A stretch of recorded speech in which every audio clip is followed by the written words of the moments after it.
Sì, Virat Kohli और अनुष्का है तो विराट बेट प्रसन्न हो।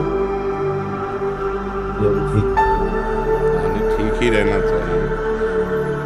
हम आपको अपने प्रभु का विधान बताते हैं थोड़ा सा। जब प्रभु किसी पर कृपा करते हैं, ये वैभव मिलना कृपा नहीं है, ये पुण्य है। पुण्य से एक घोर पापी को भी बहुत देखो, पाप करके भी उनका कोई पुण्य है जिससे वो सुकृत पूर्व के सुकृतवश चल रहे हैं, नया पाप है। ये वैभव बढ़ना या यश बढ़ना, ये भगवान की कृपा नहीं मानी जाती। भगवान की कृपा मानी जाती है अंदर का चिंतन बदलना, जिससे आपके अनंत जन्मों के संस्कार भस्म होकर और अगला जो है बड़ा उत्तम होगा। अंदर के चिंतन से होता है, बाहर से कुछ नहीं होता। महत्व अंदर का चिंतन। अच्छा, अंदर का चिंतन हम लोगों का स्वभाव बन गया बहिर्मुखी। बहिर्मुखी मतलब बाहर यश, कीर्ति, लाभ, विजय, इससे हमको सुख मिलता है। अंदर से कोई मतलब नहीं रखता कोई बिरला ही अंदर से। अब क्या होता है, भगवान जब कृपा करते हैं तो संत समागम देते हैं। दूसरी जब कृपा होती है तो विपरीतता देते हैं और फिर अंदर से एक रास्ता देते हैं। ये मेरा रास्ता है, ये परम शांति का रास्ता है, ये शांति का रास्ता नहीं। भगवान वो रास्ता देते और जीव को अपने पास बुला देते हैं। बिना प्रतिकूलता के संसार का राग नष्ट नहीं होता। किसी को भी वैराग्य होता है तो संसार की प्रतिकूलता देखकर वैराग्य होता है। सब कुछ हमारे अनुकूल है तो हम आनंदित होकर उसका भोग करते हैं। जब हमारे ऊपर प्रतिकूलता आती है तब ठेस पहुंचती है कि इतना झूठा संसार, तो अंदर से भगवान रास्ता देते हैं। ये सही है। भगवान बिना प्रतिकूलता के इस संसार को छुड़ाने का कोई भी औषधि नहीं रखी। आज तक जितने बड़े महापुरुष हुए हैं, जिनका जीवन बदला है, उनको प्रतिकूलता का दर्शन करके बदला है। तो कभी प्रतिकूलता आए उस समय आनंदित हो कि मेरे ऊपर अब भगवान की कृपा हो रही है कि मुझे सतमार्ग में चलने की प्रेरणा मिल रही है। अगर सतमार्ग छूटा हो, ये सब तो एक सेकंड के लिए आप विचार कीजिए। अब अपना सुधार करो, अपने जीवन को सत्य में ले आओ, तो अगला जो होगा वो बहुत जोर का होगा। चाहे जन्म हो श्रीमान, कुलवान, धनवान, वैभव संपन्न ऐसे, और भक्ति की अनुकूलता, भक्ति की अनुकूलता। खास बात श्रीमान, धनवान, कुलवान नहीं, खास बात भक्ति की अनुकूलता। अगर इस जन्म में भगवत प्राप्ति नहीं हुई तो भगवान श्री कृष्ण ने गीता में कहा है कि मेरे भक्त का नाश नहीं होता।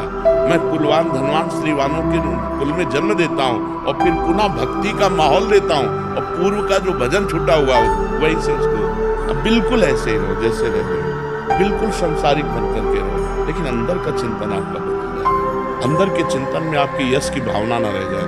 अंदर के चिंतन में आपको धन बढ़ाने की भावना न रह जाए। अंदर का चिंतन हो जाए, प्रभु बहुत जन्म व्यतीत हो गए, अब एक बार आपसे मिलना चाहते हैं, एक बार आपसे मिलना चाहते हैं। प्रभु मुझे आप चाहिए, अब संसार नहीं। तो बात बन जाएगी, तो बात बन जाएगी। इसलिए आनंद पूर्वक भगवान का नाम जप करो, बिल्कुल चिंता मत करो। बाबा, क्या नाम जप से हो जाएगा पूरा?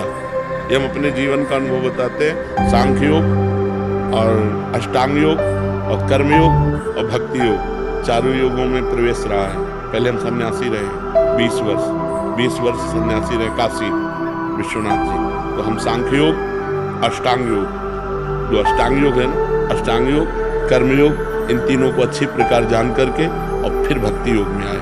स्वयं भगवान शंकर से बढ़कर कोई ज्ञानी तो नहीं ना, सनकादि से बढ़कर कोई ज्ञानी नहीं। वो हरि शरणम सनकादि हर समय जपते रहते हैं। भगवान शिव राम राम राम राम राम राम जपते रहते हैं। हम वृंदावन वासी प्रिया प्रीतम के उपासी, तो जो राम में राह है वही राह है, जो धा है ये रस देने वाली वस्तु। तो हम राधा राधा राधा राधा, मतलब आप ये समझो कि हमारी इतनी तार्किक बुद्धि नहीं, हमारी श्रद्धालु बुद्धि नहीं रही। सन्यासी की जो बुद्धि होती है वो तर्क प्रधान होती है, कसौटी पर कसने पर। तो हम केवल भावुकता में राधा राधा का प्रचार नहीं कह रहे कि हमने सुना और ऐसे ग्रंथों में पढ़ा ऐसे कह रहे, स्वयं स्वाद लेके कह रहे और विश्वास के साथ कह रहे कि यदि आप राधा राधा जपते हो तो इसी जन्म में भगवत प्राप्ति होगी, इसी जन्म में। जैसे किसी से कहा जाए कि तुम सत्य बोलो, मंदिर में चढ़ के बोलो, तो हम मंदिर में नहीं, हम वृंदावन में बैठे।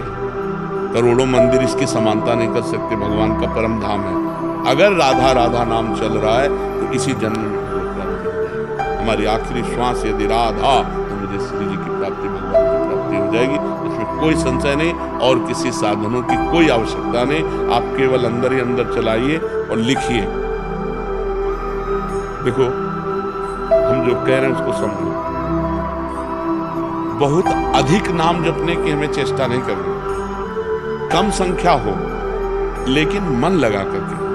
जैसे हम, अब देखो, आप लिखो राधा, अपने दिमाग में लिखो, खुले नेत्र लिखो, बाहर देखो, दिखाई दे रहा है राधा लिखा हुआ, वही कान में सुनो राधा, वही अंदर उठाओ राधा। ये तीनों का एकाकार हो जाए तो ये करोड़ों नाम जप के बराबर है। देखो, जैसे हम बोला राधा, ऐसे हम 1000 राधा नाम बोले तो हम बोला राधा, ये उपांशु है, इसे उपांशु कहते हैं। राधा राधा राधा राधा 1000 बार, ये उपांशु। अब ये ऐसे उपांशु हम 10,000 बार जप करें, अंदर देखते हुए बोले राधा, उपांशु 10,000 बार नाम जप करने का फल एक बार मानसिक, इतना बड़ा फल है ये।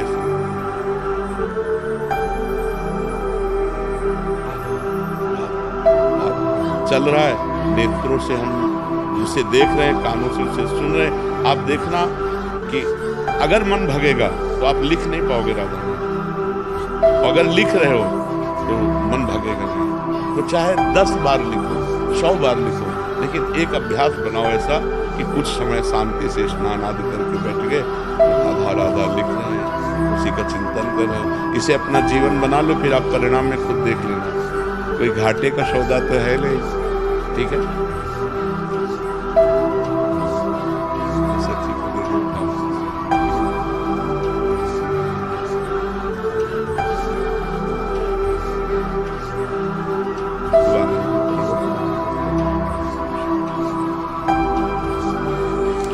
वीडियो अच्छा लगा हो तो वीडियो को लाइक करें, शेयर करें, चैनल सब्सक्राइब करें। धन्यवाद।